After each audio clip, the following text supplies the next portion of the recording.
La primera cosa que volia dir és gràcies. Gràcies a tots. Gràcies al que heu vingut a fer-nos companyia, l'Àngel, Martí, Diego, l'Eliseu, la Rosa, la gent de les entitats que heu vingut, que heu estat tot el matí aquí, nosaltres, tota la gent que d'Alboraya i de l'Horta, de les Joventuts d'Esquerra, que heu estat treballant-vos aquesta plec. Gràcies perquè fa més de 20 anys que milite en l'independentisme i sovint em fa falta mirar-vos als ulls, em fa falta agarrar la vostra energia, saber que la lluita és llarga i alimentar-me també del vostre esperit de lluita i de sacrifici. Sé que el tenim i per tant no tinc més que agrair-vos que compartim les coses que compartim, la lluita, l'esforç, el treball de cada dia i la constància. Per tant, només tinc que donar-vos que les gràcies. Suposa que a vosaltres, com a mi, vos ha passat que en aquests temps mos diuen allò de això de la independència no és important. Ara el que toca és el tema de la crisi. La crisi és el que prima en aquest moment, el que mola, el que se porta. I tu dius, home, alguna cosa haurà de veure, no? Perquè diuen que volen estalviar com 15.000 milions d'euros, veritat? A nosaltres, als valencians, als catalans, als balears, cada any de fa més de 30 anys i més de 300, ens roben més de 30.000 euros cada any que se'ls emporten sense tornada. Què seria de més si nosaltres poguérem gaudir de res, d'allò que som capaços de produir amb el nostre esforç i amb el nostre treball? Els ho donem gratis. I damunt són una gent que no dona ni les gràcies. I damunt resulta que no tenen ni polítiques, perquè va i es diuen des d'Europa què és el que hem de fer. I resulta que no contents en aquests 30.000 milions d'euros, encara carreguen els costos de la crisi sobre les nostres classes treballadores, sobre el nostre empresariat, la petita i mitjana empresa, sobre els autònoms, sobre els jubilats, sobre els pensionistes. No en tenen prou en tot el que roben durant tots els anys, cada any, 30.000 milions d'euros que sangren en aquest país i que ens deixen sense possibilitats reals de sortir de la crisi, d'afrontar amb serietat el nostre futur i el nostre destí. No en tenen prou amb això.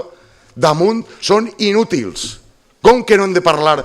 Clar que hem de parlar d'independència, justament per això, perquè els intermediaris inútils que van a Europa a veure què els diuen des d'Europa i què han de fer, resulta que són incapaços de resoldre la crisi, que són capaços d'afrontar quines són els que han creat aquesta crisi. Ho heu dit tots, però han sigut incapaços de gravar a la gent que més tenia, de carregar-li sobre ells la crisi, de posar-li impostos a la gent que més tenia.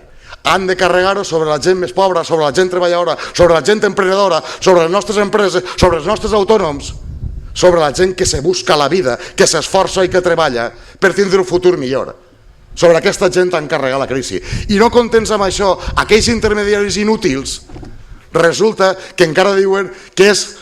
Ara vindrà el debat, ara vindrà aquest debat que diu no, és que això de les autonomies també és inútil. Això és un gasto superflu. És una despesa desconsiderada. Veges tu, què fan estos gastant ahí? Veritat?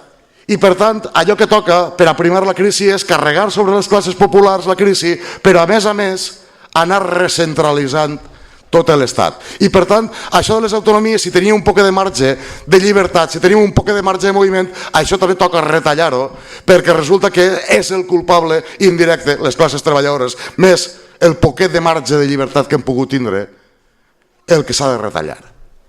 Té nassos la cosa, però no pensem mai en la despesa brutal d'un Ministeri de Cultura que és la seva cultura, ni en el seu institut Cervantes que escampa l'espanyol. Què voldran de l'espanyol els índios aimara, que són els que gasten milionades del pressupost de tots per expandir la cultura espanyola arreu del món, i la paguem entre tots. Però no, les retallades han de ser-les nosaltres, hem de fer-les nosaltres en les petites coses que tenim.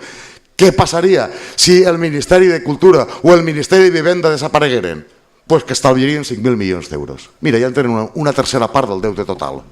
I total, per què? Si són competències que són transferides. Què passaria si desaparegueren totes les delegacions del govern? Què passaria si desaparegueren tota allò que en diuen administració perifèrica de l'Estat?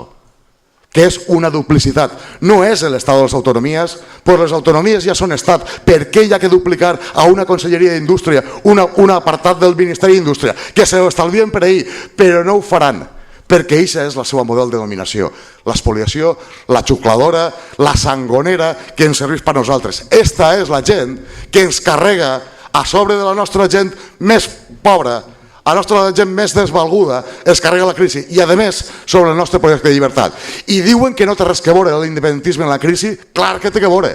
Està en la base de no podar més pedaços, en la base de no fer més allò de dir anem a veure si arreglem alguna coseta perquè la cosa vagi funcionant. No, senyor.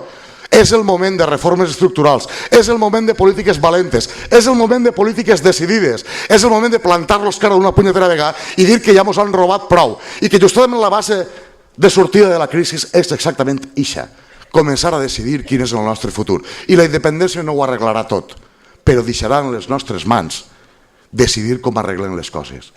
I això és molt important. Quan tu no se'n va de casa, no se'n va igual per a viure millor. Jo quan em vaig anar de casa dormia en un matalàs en terra i me feia els guisos, allò, ma mare cuinava millor, però jo decidia el que feia.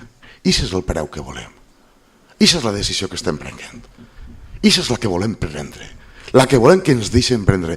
I no estem en contra de ningú, senzillament volem que ens deixen viure.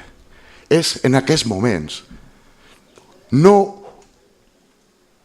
una dèria i labrada, és el sentit comú el que ens diu que pels intermediaris inútils i maldestres que tenim és millor que ens ho fem nosaltres. Això diu el sentit comú. I clar que és una recepta per a la crisi, és la base per a resoldre la crisi, per a que nosaltres resolguem la crisi, per a que la nostra gent puga viure millor. Per això lluitem. Jo no lluite per tindre més o menys banderes decorant el panorama. Soc independentista perquè vull que la gent del meu país visca millor. I per això crec en la independència, per això crec que nosaltres hauríem de decidir el nostre futur i anar caminant cap ahí. Però nosaltres també hem de fer coses, també hem de fer algunes coses, perquè, contesteu-me això, quanta gent nacionalista espanyola conegueu que vote algun partit valencià? Cap, veritat? Ningú. Per què la gent d'este país vota partits espanyols? Comencem pel principi. Per quina regla de 3 li demanem a l'infern que fa Sant Geleix? No funcionarà mai. És allò de el vot útil, però què esteu dient? Com li demanem als de l'infern que facin angelets? No és possible. Hem de començar nosaltres mateixos a dir, no senyor, amb les nostres mans i amb les nostres organitzacions hem de fer un pas endavant. I nosaltres, que hem fet un recorregut llarg, que és de llarga tradició, que és d'una duresa important la militància que mantinguem, que és de constància i de perseverància, nosaltres segurament som aquells que hem de donar un pas endavant. En aquests moments el país ens reclama un pas endavant.